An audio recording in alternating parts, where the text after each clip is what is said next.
Story 4, The Problem Isn't the Building, Renovation in San Lorenzo and a $1 million mistake. He was certain he had it all figured out.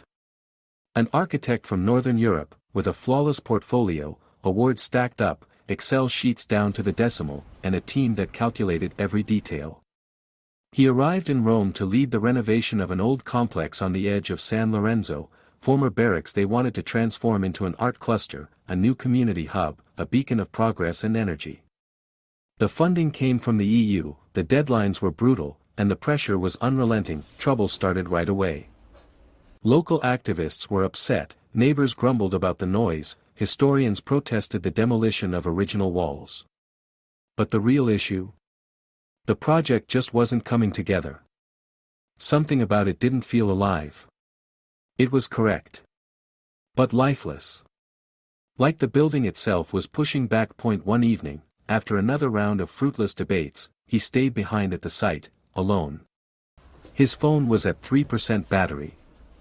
In the background, a rusted hanger, shadows from streetlights, graffiti scrawled on the walls.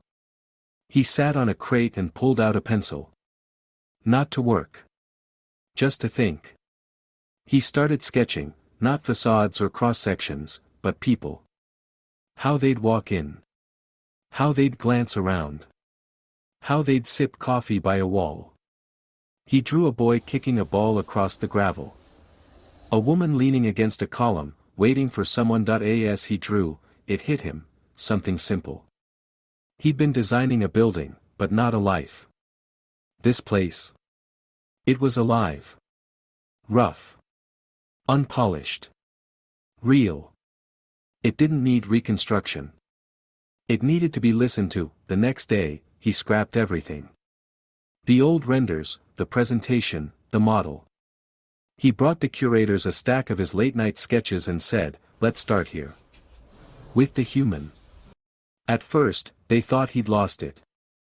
Then, they called him indecisive. Later, just plain weird. But that approach?